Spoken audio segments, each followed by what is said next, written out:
Detidos dous mozos en Ribeira como a presuntos autores da agresión cun coitelo a outro mozo. O suceso producíase tras unha pelexa durante a celebración das festas de Palmeira. Que tal? Moi boa noite. A rapaza de 18 anos quedou en liberdade tras prestar declaración. De seguido lles ampliamos esta información antes titulares. Deteñen un home de 27 anos en Pontevedra por realizar tocamentos a dúas menores. Foi durante un dos concertos das festas da Peregrina.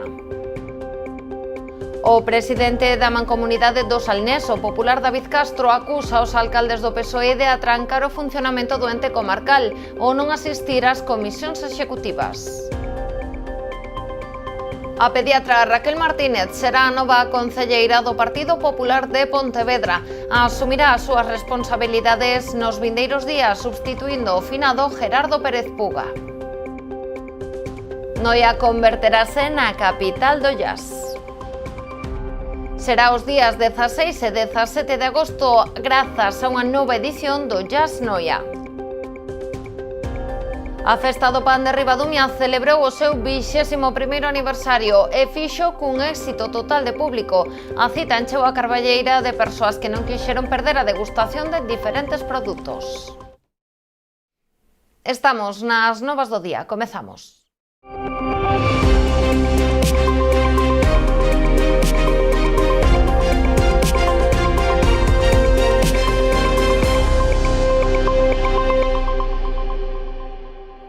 Dous mozos, un menor de 17 anos e a súa parella de 18 foron detidos esta pasada fin de semana en Ribeira como presuntos autores da agresión sufrida por outro mozo de 17 anos o que a coitelaran. A rapaza quedou en liberdade tras prestar declaración ante a titular do xulgado de primeira instancia e instrucción número 3 de Ribeira.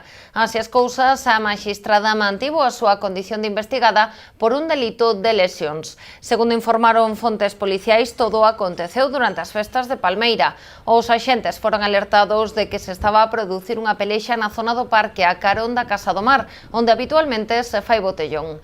Cando chegaron ao lugar atoparon o xoven ferido que sangraba abundantemente por varias partes do corpo, polo que o trasladaron rapidamente ata o Hospital da Barbanza para que fora atendido.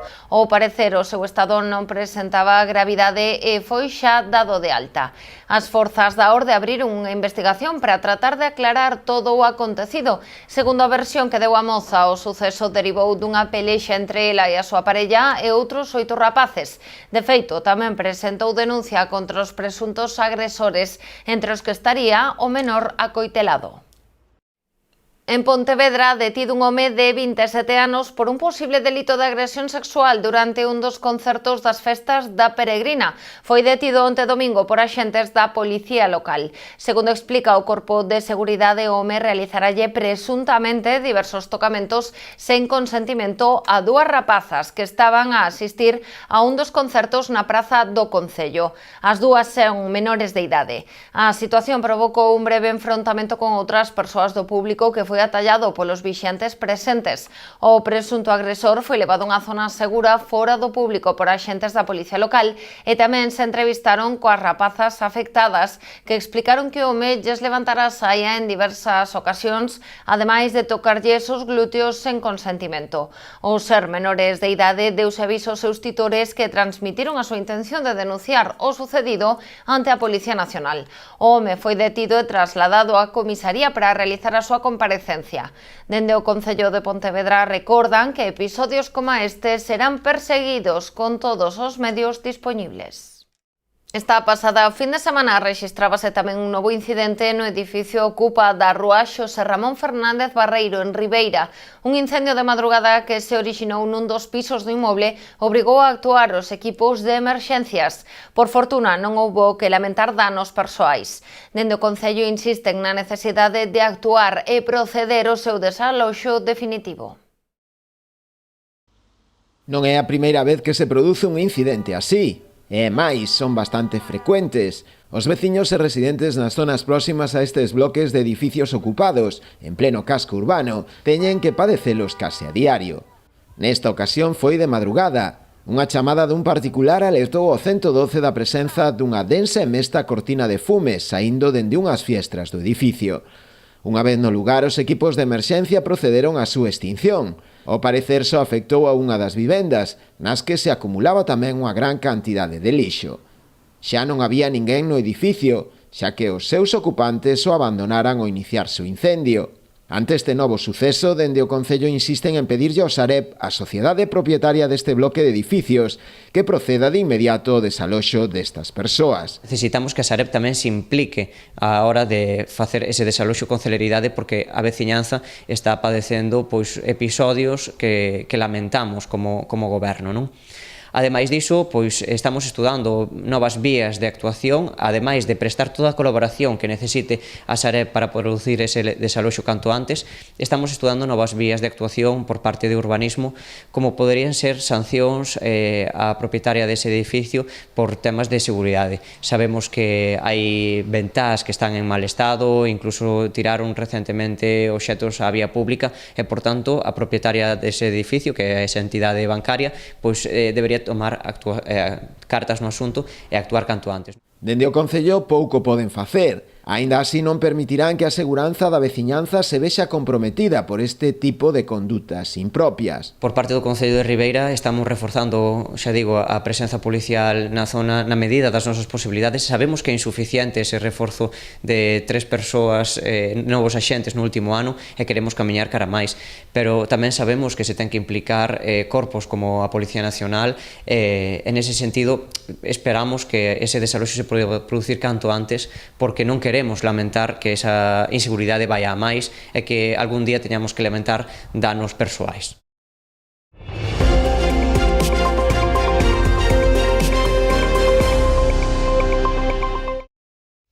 O Partido Popular acusa os alcaldes do PSOE de atrancar o funcionamento da mancomunidade do Salnés.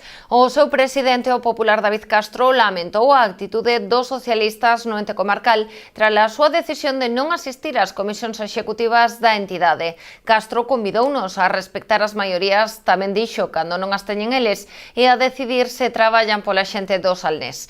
O presidente cualificou de pataleta infantil o intento dos socialistas de bloquear a entidade, provocando, asegurou, a falta de quórum na comisión executiva. E lanzou unha advertencia: a mancomunidade seguirá adiante cos proxectos da man do pleno e amparados polos estatutos.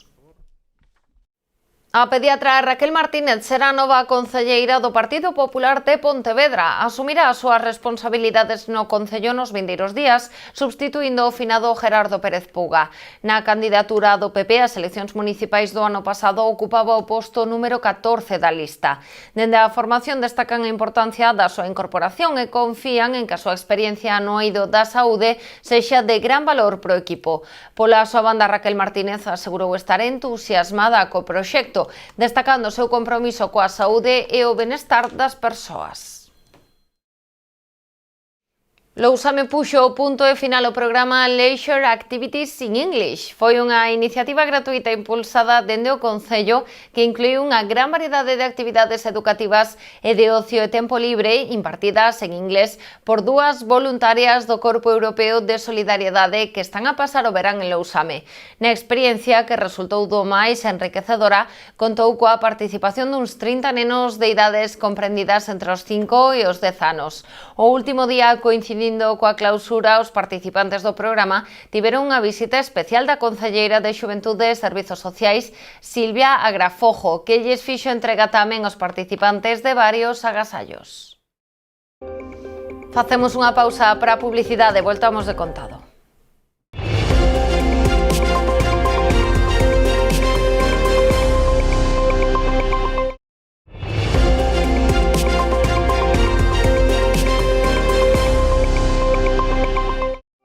Noia converterase novamente na capital do jazz. Será os días 16 e 17 de agosto grazas a unha nova edición do Jazz Noia.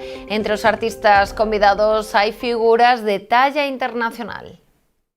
Durante 2 días, venres 16 e sábado 17, Noia resoará jazz, da man dunha nova edición do Jazz Noia, unha actividade fixa na programación cultural do verán da vila. Creo que xa ten un nivel de aceptación, un nivel, sobre todo, de xente que vai a ver o Festival de Jazz, que nos preguntan aquí na Oficina de Turismo, moi consolidado, creemos que a nivel turístico, que tamén me influye a mí como concelleiro de turismo, é algo que influye, é dicir, tanto o Festival de Jazz como de Arpa son xente que o ten marcado no seu calendario para poder vir a Noia, e sobre todo cando temos carteles tan atractivos e tan de primer nivel como pode ser este, non? No cartel deste ano, artistas da talla de Josemi Carmona, Alfonso Medela ou Gileno Santana, todos eles do máximo nivel internacional. Gileno Santana é un catedrático de trompeta dun das universidades máis importantes de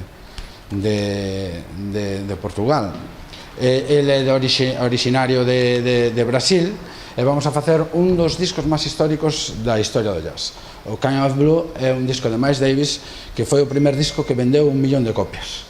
Nunca hasta aí se habían vendido 1 millón de copias. Como ven sendo habitual nas últimas edicións, o sábado a partir da 1 do mediodía, no Coliseo Noela, desenvolverase tamén unha masterclass de improvisación e rudimentos. Os concertos serán en aberto os 2 días ás 9:30 da noite na Praza da Constitución. Dende a organización quixeron agradecer tamén a colaboración do artista local Beiras Manteiga, que un ano máis foi o encargado de deseñar o cartel do festival. Como sempre, agradecer a Beiras Manteiga por facer o cartel, que o fai sempre de forma altruista, ten as 15 edicións do Festival de Jazz feitas por el, estamos intentando tamén xa facer agora unha exposición con todos os seus carteles, que podemos facer ou fora do festival ou igual incluso para o ano.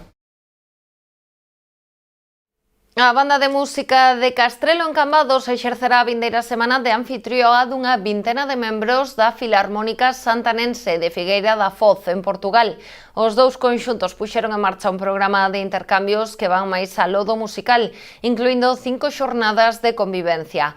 O ano pasado foron os cambadeses os que se desprazaron a terras portuguesas. Este ano son os membros da banda de música de Castrelo os que recibirán a banda de Portugal.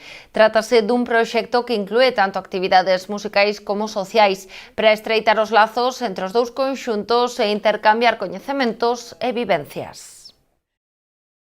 Xa veredes como ten moita carga de non só intercambio musical, sino cultural, mental e social de dos colectivos que se moven a un e outro lado do Miño. O programa é polas mañáns hai ensaios, a actividade, o sea, vamos a ensaiar o auditorio, e logo levámoslos a comer a Castrelo, temos a comida no local da iglesia, e pola tarde actividades de lecer. Entonces, hai programadas actividades de ir a Lanzada, de ir a Ruta da Auga, visitar Cambados, coñecer un pouco a Castrelo.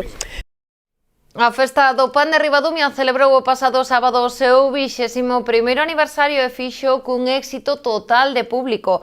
A cita encheu a carballeira de persoas que non quixeron perder a degustación de diferentes produtos, exaltando a importancia histórica do pan. O pasado sábado a carballeira de Ribadumia quedou pequena. Centos de persoas achegáronse para celebrar a Festa do Pan, unha cita que cumpriu os 21 anos de vida. O día, un día moi interesante, moi bonito, hai veciños, veciñas e sobre todo xente de fora de Ribadumia, da comarca, xente de Madrid, xente de Barcelona, xente de Francia, xente da Mancha, que está hoxe aquí en Ribadumia nesta Festa do Pan. Para nós a Festa do Pan é un atractivo gastronómico moi importante, porque alá polos anos 50 era ese sustento familiar. A carballeira foi o epicentro da parte gastronómica da festa. Aquí celebráronse os concursos de sobremesas caseiras e empanadas de millo. Foron moitos os veciños que quixeron participar e intentar conquistar os padares do xulgado máis exixente. Está boa, esta está rica. A número 3 está rica. Pero dá moito traballo, A de trigo non dá traballo, pero esta de maíz dá moito traballo. Sei por que hai que facer os trotitos. A vista puntuína con un 5 porque está moi estruturadiña. A originalidade vou a dar un 4 porque xa o vin antes. E o sabor é intenso, pero quizá un pouco máis intenso do que eu buscaba. Vou dar un 4 tamén. Me parecen espectaculares que todas están increíbles. Yo estaba más acostumbrado a una empanada más normal, de la de bonito de toda la vida, o yo soy más de origen castellano y estoy acostumbrado a ese tipo de empanadas. Y aquí, el hecho de que sea de maíz, ya me llama la atención. Creo que es el primer sitio donde la pruebo de ese estilo. A última hora da tarde o punto de interese trasladouse aos Muiños de Batán. Ali recreouse o proceso da moenda de xeito tradicional, poñendo en valor o patrimonio do concello. Nos que apostamos polo turismo e sobre todo polo turismo do interior, a ruta da Pedra de Auga, a variante espiritual, e na ruta da Pedra de Auga toda esa reconstrucción dos muiños que se levaron a cabo, pois de alguma maneira o que queremos é precisamente poñer en valor todo o patrimonio que nós temos e, por suposto, esta festa, disfrutar dela porque é unha festa que de alguma maneira vai aos oríxenes das nosas familias, dos nosos pais, dos nosos avós, dos nosos antepasados, que o pan era un dos recursos gastronómicos moi importante e sobre todo tamén era ese movimento económico que había naqueles momentos. Xa de volta na Carballeira, os asistentes á festa gozaron de outra das propostas gastronómicas estrela da celebración, os ovos fritidos con pan, todo un éxito. Cerca posiblemente duns 3.000, porque cada ración leva 2 ovos, temos prevista para 1.500 unidades, entonces cerca duns 3.000. Saboreando aínda o éxito desta 21ª edición, dende o Concello de Ribadumia xa pensan na do vindeiro ano, unha 22ª que agardan celebrar estreando a consideración de interese turístico de Galicia para esta festa.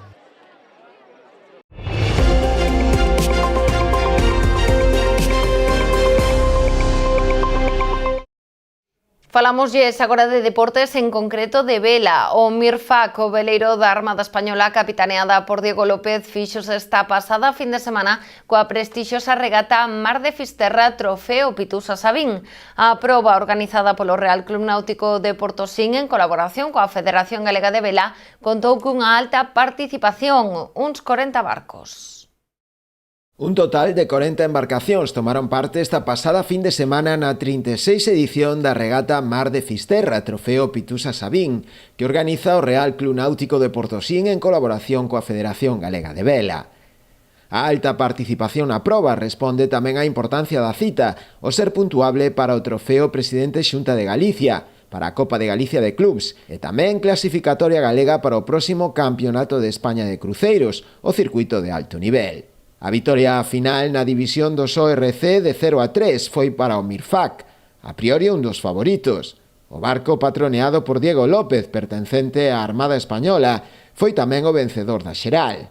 Por detrás del, nesta división, quedaron o Urbapaz, de Fran Edreira, e o Embora, de Antonio Bustos.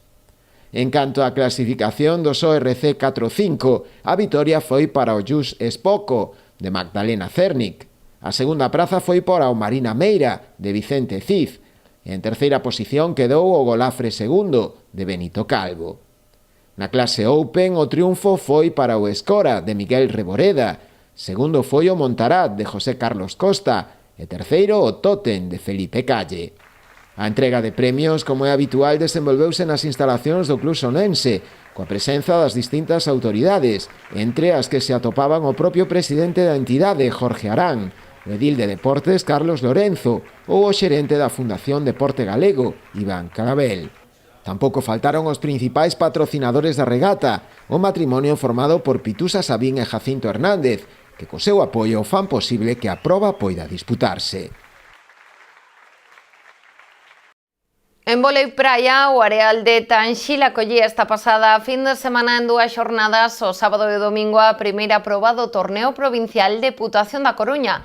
A cita organizada polo Club Voleibol Rianxo e a Federación Galega de Voleibol, coa colaboración do Concello e o patrocinio da institución provincial, contou coa participación de 150 equipos chegados dende diferentes puntos de Galicia. O sábado, durante todo o día, disputáronse os encontros para categorías infantiles sub-19, mentres que o domingo tocoulle o turno ás categorías alevín e cadete.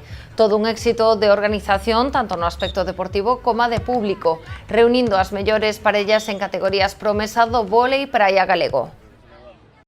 A primeira muller cinto negro de Galicia de Brazilian Jiu-Jitsu é de Vila García. Ela é Fátima Diz, unha das responsables do ximnasio Dojo Bersequeres, núcleo de lutas da Vila García.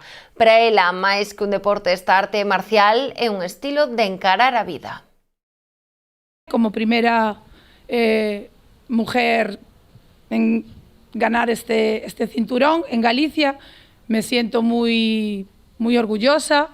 Es un honor para mí, espero estar a la altura y nada, darle un poquito más de visibilidad también a las chicas que intenten probar clases de este deporte, porque estoy segura de que les va a ayudar muchísimo para encarar nuevos retos y desafíos en la vida. A mí doy gracias por la oportunidad de estar aquí participando cerca, vendo o excelente trabalho desenvolvido por Dojo Berserkers, ao comando do professor João Paulo Camugerê. Muitos chicos, muitas pessoas evolucionando suas vidas com o desporte e agora com a primeira cinturão negro feminina em Galícia, creio que vai contribuir com a visibilidade e da força feminina como um todo para continuar evolucionando o desporte aqui em Vila Garcia. Ata aquí chegou a edición de hoxe das Novas do Día. A actualidade volve mañá. Canal Rías Baixas a partir das 9:30 da noite. Sexan felices.